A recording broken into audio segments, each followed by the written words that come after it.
Well, good morning and welcome to a conversation with indeed one of the greatest legends of psychological science. Although a woman came up to Dr. Milner earlier and said, "Oh, it is such an honor to meet you. You're a legend in our field." And she said, "Well, sometimes legends are disappointing." I want you to know, in my conversations with her over the last couple of days, she is not disappointing. Good evening, and welcome to the History of Psychology desk. Tonight, we're diving into someone who fundamentally reshaped how we think of memory and the human brain itself, Dr. Brenda Milner, or as some may know her, the mother of neuropsychology. Her discoveries on the temporal lobe, hippocampus, and division between declarative and procedural memory laid the foundation for modern neuroscience today. But Milner's achievements didn't arise in isolation. They rest on a foundation built over 2,500 years. From ancient Greek naturalism, medieval scholasticism, Renaissance science, Enlightenment empiricism and rationalism, and early biological psychology. Tonight, we trace the intellectual journey that eventually leads to Milner's laboratory. Okay, bear with me here, because we gotta go back, way back, to a time long before lab machines and fMRI machines. Early thinkers began to shift from mythos to logos. Instead of looking to the gods for answers, they started searching for natural explanations of human behavior. Thales was the first to argue that nature, and by extension the mind, could be explained without appealing to gods or spirits. He called for this rational inquiry. He said, "Challenge me, build off of my thoughts, improve my ideas." This sets the cultural tone for Greek philosophy and plants the seeds for scientific thinking. This early period produces two major approaches to thinking.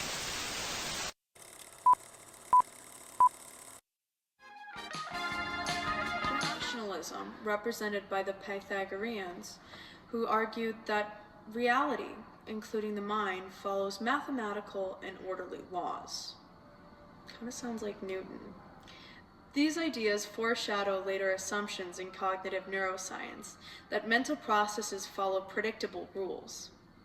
On the other hand, empiricism, represented by Democritus, who believed knowledge begins in sensory experience, and famously proposed that even the mind is made out of tiny physical particles. Meaning, he's one of history's earliest materialists. Directly anticipating the idea that thought arises in the brain's physical structure, central to Milner's work. Alcmaeon proposes the radical idea that thought occurs in the brain, not the heart, and Hippocrates expands this through systematic observation and organ-based explanation of function. These are the two earliest functionalist ideas. They explain what the structures actually do and what the brain actually does. Then comes our three giants, Socrates, Plato, and Aristotle. Socrates focuses on introspection and reasoning, emphasizing the mind's active role in understanding itself. Though not scientific, he introduces questions about memory and knowledge that psychology later investigates empirically. See, Socrates asked more of these theoretical questions, but then Plato, his student, comes along and takes his ideas a step further. Plato argues that the senses only reveal imperfect copies of reality, and that true knowledge comes from reason. His famous Allegory of the Cave introduces skepticism about perception, an issue that continues to resurface in cognitive psychology. Just like his teacher, Plato didn't trust sensory information. It was kind of a heavy debate at the time, to trust sensory information or to not. And finally, Aristotle. See, Aristotle differed from Plato and Socrates. He kind of brought psychology more down to earth. People liked his ideas. They could conceptualize them and understand them. He proposed the first naturalistic theory of memory. Memory consists of mental images formed through sensory experience, which was very opposite to the time. He claims that there's nothing in the mind that wouldn't happen first in the senses. This becomes a cornerstone of later empiricism and directly informs methods used by scientists like Milner, who rely on careful observation and experience and behavior. After the classical era, political instability shifts philosophy inward. The central question now becomes, how do we live well in a chaotic world? Well, the skeptics would argue that certainty is actually impossible, pushing a cautious, evidence-based mindset that we could say would later anticipate the scientific method. On the other hand, we have the cynics, who rejected social conventions and emphasized self-sufficiency. And of course, the Stoics, like Marcus Aurelius, for example. They emphasized emotional regulation, rational self-control, and aligning perception with reality. Although this era steps back from scientific investigation, it deepens psychological questions about emotion, cognition, and resilience, topics that modern neuropsychology continues to explore.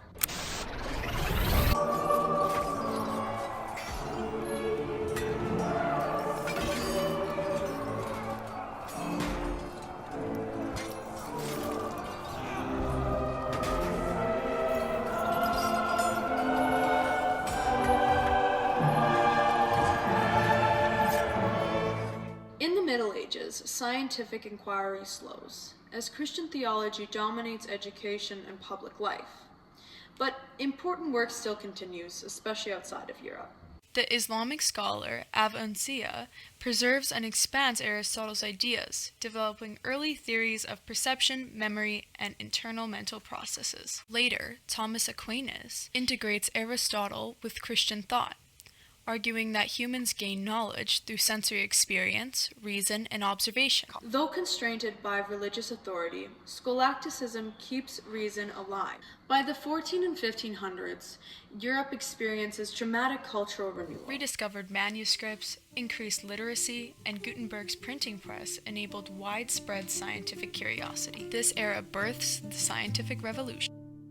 Copernicus, Kepler, and Galileo challenge geocentrism. They argue observation over authority and apply mathematics to nature. Francis Bacon warns that human thinking is distorted by biases, his idols, and argues that knowledge must come from systematic observation. Again, an early version of the scientific method. Isaac Newton demonstrates that the universe follows mechanical laws, creating a worldview where natural phenomena, including behavior, can be explained mechanistically. But no one applies this mechanical worldview to psychology more boldly than René Descartes. Descartes isn't just another Renaissance thinker. He's the bridge between medieval thought and modern psychology. He stands at this crossroad of philosophy, mathematics, physiology, and cognitive science before any of these truly existed as fields. Descartes represents a new intellectual courage, the courage to doubt everything. Thanks, skeptics. He realizes, if I'm doubting, I must be thinking. If I'm thinking, I must exist in some form. Hence the infamous, I think, therefore I am. Meaning the mind is knowable, mental life does have structure, and subjective experience can be studied. He also had some other great world-changing theories, like his ideas behind dualism, separating the mind from the body, which paradoxically allows scientists to study the body without theological conflict, as well as his reflex model, taking a mechanicalistic view, proposing that nerves carry signals and produce automatic behavior. Though biologically inaccurate, Descartes' core insight that behavior and mental processes can be explained mechanically lays the groundwork for modern neuroscience. Milner's work on memory systems directly fulfills Descartes' ideas of mapping the mind's structure through the brain. The Enlightenment, which produces the clearest and strongest links to Brenda Milner. Hobbes takes mechanistic thinking further, arguing that the mind is what the brain does. Thoughts, desires, and sensations are simply physical motions in the brain. This radical materialism clears the path for psychology to become a biological science, the world Milner enters centuries later. John Locke's blank slate theory proposes that all knowledge begins in experience.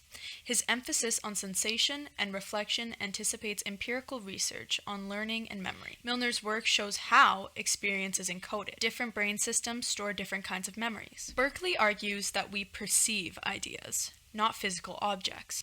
Objects are the collection of sensory qualities in the mind. His infamous claim that to be is to be perceived highlights the role of the perceiver. Perception is a construct, not merely just a received thing. Milner's studies on visual memory after brain lesions echo this idea. Damage to certain regions alters how the mind organizes experience. Hume distinguishes between impressions, raw sensations, and ideas, mental copies.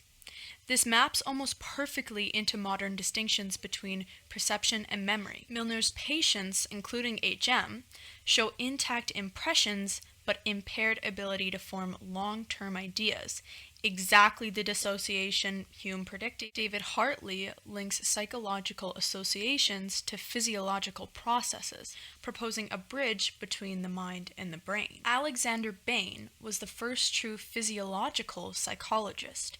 He argues that for every mental state, there is a corresponding brain state. This legitimizes the study of the brain to understand the mind, which is absolutely critical in science and psychology, and is precisely the principle underlying Milner's career and modern neuropsychology. Welcome French sensationalism. They argued that all human knowledge comes from sensory information and sensory information only.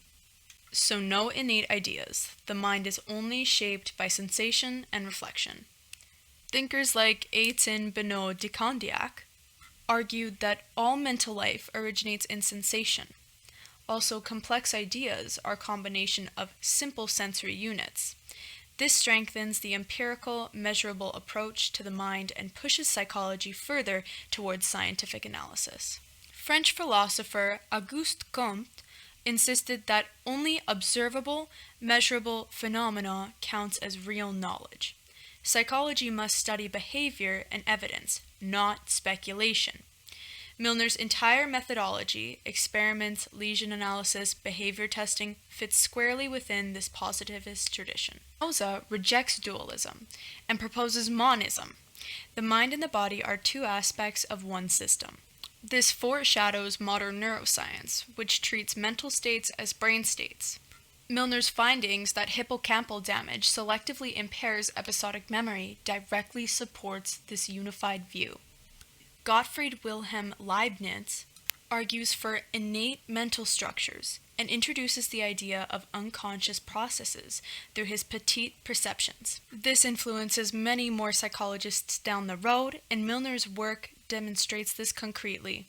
HM shows intact unconscious learning, despite having impaired conscious memory. Reid emphasizes direct perception of the world. His distinctions between immediate awareness and deeper cognitive processing mirrors Milner's dissociations. HM could perceive normally, but he couldn't form new declarative memories. Immanuel Kant argues that the mind actively organizes experience using built-in cognitive categories. He proposes separate mental facilities, an early hint of multiple memory systems. Milner's work confirms this division. Episodic, procedural, and working memory all rely on different neural circuits. From Thales' naturalistic explanations to Aristotle's sensory empiricism, Galileo's experiments to Descartes' mechanistic physiology, Locke's experience-based mind, Hume's impressions and ideas, and Bain's physiological psychology. Each step moves us closer to understanding how the mind emerges from the brain.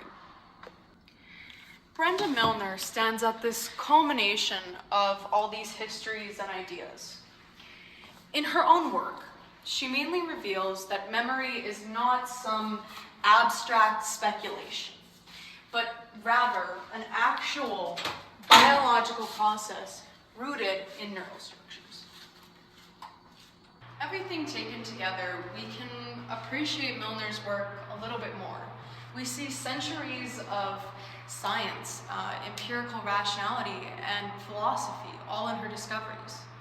She reminds us that psychology is both the story of ideas and the story of the brain itself. And with that, I conclude that thousands of thinkers eventually leads us to one extraordinary woman. And I said, "And do you remember my name?" "I'm sorry, the trouble is my memory."